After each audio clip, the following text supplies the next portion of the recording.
Rapid reads club میں خوش آمدید۔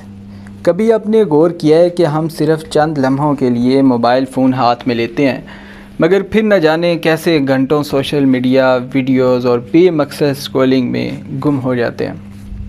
ہم سوچتے ہیں کہ ہم صرف تھوڑی دیر کے لیے فون استعمال کریں گے مگر وقت خاموشی سے ہمارے ہاتھوں سے پھسلتا رہتا ہے۔ پھر اچانک احساس ہوتا ہے کہ ہم پورا دن گزار چکے ہیں لیکن ہم نے اپنی زندگی کے کسی اہم مقصد کے لیے کچھ بھی نہیں کیا۔ یہی وہ وقت ہے جسے مشہور کتاب ڈوپامین ڈیٹاکس نہایت خوبصورتی سے ہمارے سامنے لاتی ہے۔ یہ کتاب صرف وقت ضائع کرنے کی بات نہیں کرتی بلکہ یہ ہمیں ہمارے اپنے ذہن کے ارادوں سے بھی روشناس کرواتی ہے۔ یہ کتاب بتاتی ہے کہ آخر کیوں ہماری توجہ بکھر چکی ہے، کیوں ہم جلدی بور ہو جاتے ہیں اور کیوں آج کا انسان خاموشی سے خوف کھانے لگا ہے۔ مصنف کہتا ہے کہ آج کی دنیا انسان کی توجہ پر قبضہ کرنا چاہتی ہے۔ ہر ایپ، ہر نوٹیفیکیشن، ہر ویڈیو اور ہر سوشل میڈیا پلیٹ فارم ہماری توجہ حاصل کرنے کی جنگ لڑ رہا ہے، اور اس جنگ میں سب سے بڑا ہتھیار ڈوپامین ہے۔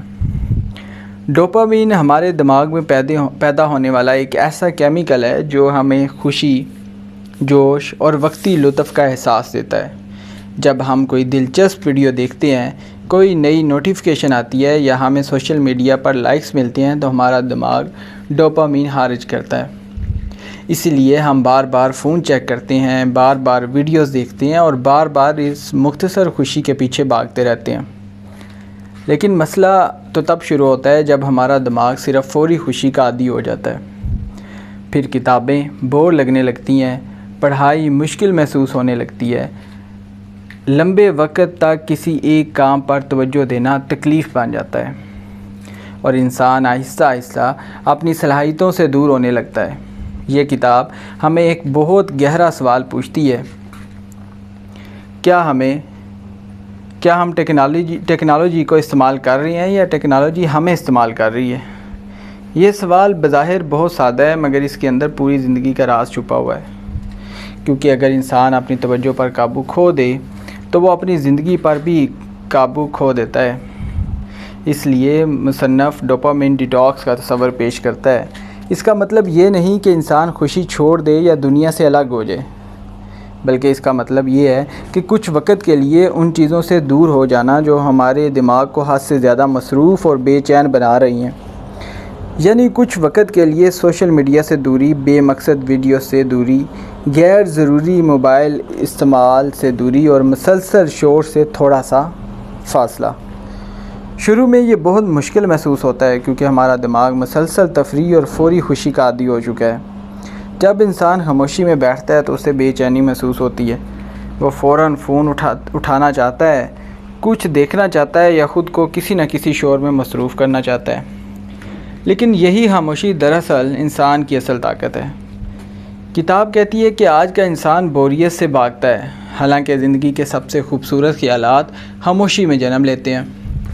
بڑی سوچیں، بڑے خواب اور بڑی تبدیلیاں ہمیشہ تنہائی اور سکون میں پیدا ہوتی ہیں۔ جب انسان کچھ دیر کے لیے دنیا کے شور سے دور ہوتا ہے تو وہ پہلی بار اپنی اندر کی آواز سننا شروع کرتا ہے۔ وہ سوچتا ہے کہ وہ واقعی زندگی میں کیا چاہتا ہے، اس کے خواب کیا ہیں، اس کی منزل کیا ہے اور وہ اپنی زندگی کو کس رخ پر لے جانا چاہتا ہے۔ یہ کتاب ہمیں یہ بھی سکھاتی ہے کہ کامیاب لوگ اپنی توجہ کی حفاظت کرتے ہیں۔ وہ ہر چیز کو اپنی زندگی میں داخل نہیں ہونے دیتے۔ وہ جانتے ہیں کہ توجہ ایک خزانے کی طرح ہے اور جو شخص اپنی توجہ بچا لیتا ہے وہ اپنی زندگی بھی بچا لیتا ہے۔ مصنف کہتا ہے کہ آج لاکھوں لوگ صرف دوسروں کی زندگی دیکھتے دیکھتے اپنی زندگی بھول چکے ہیں۔ وہ دوسروں کی کامیابیاں دیکھتے ہیں، دوسروں کی تصویریں دیکھتے ہیں، دوسروں کی ویڈیوز دیکھتے ہیں مگر اپنے خوابوں کے لیے کچھ نہیں کرتے، اور یہی سب سے بڑا نقصان ہے، کیونکہ وقت خاموشی سے گزرتا رہتا ہے اور ایک دن انسان پیچھے مڑ کر دیکھتا ہے تو اسے احساس ہوتا ہے کہ اس نے اپنی زندگی کا بڑا حصہ صرف وقتی خوشیوں کے پیچھے دوڑتے ہوئے گزار دیا۔ یہ کتاب ہمیں یاد دلاتی ہے کہ وقتی لطف ہمیشہ مستقل نہیں ہوتا۔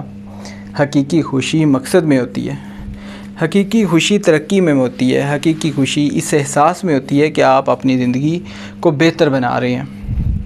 جب انسان اپنے دماغ کو قابو کرنا سیکھ لیتا ہے تو پھر وہ اپنی عادتوں کو بدل سکتا ہے، اور جب عادتیں بدلتی ہیں تو زندگی بھی بدلنے لگتی ہے۔ کتاب کا ایک نہایت خوبصورت پیغام یہ ہے کہ ڈسپلن ابتدا میں مشکل لگتا ہے مگر آخر میں آزادی دیتا ہے، کیونکہ جو انسان اپنی خواہشات پر قابو پا لیتا ہے وہی اصل میں طاقتور بنتا ہے۔ وہ ہر نوٹیفیکیشن کا غلام نہیں رہتا، وہ ہر تفریح کے پیچھے نہیں بھاگتا، بلکہ وہ اپنے وقت، اپنی توجہ اور اپنی زندگی کا مالک بن جاتا ہے۔ آخر میں ڈوپامین ڈیٹاکس ہمیں ایک نہایت قیمتی سبق دیتی ہے۔ اگر آپ اپنی توجہ واپس حاصل کر لیں تو آپ اپنی زندگی بھی واپس حاصل کر سکتے ہیں، کیونکہ انسان کی زندگی وہیں جاتی ہے جہاں اس کی توجہ جاتی ہے۔ اگر توجہ بکھر جائے تو خواب بھی بکھر جاتے ہیں، لیکن اگر توجہ مضبوط ہو جائے تو انسان اپنی تقدیر تک بدل سکتا ہے۔ شاید کبھی کبھی زندگی میں آگے بڑھنے کے لیے شور سے دور جانا ضروری ہوتا ہے، کیونکہ خاموشی میں ہی انسان خود کو تلاش کر پاتا ہے۔ If you like this video then please subscribe to my channel. Thank you very much for listening.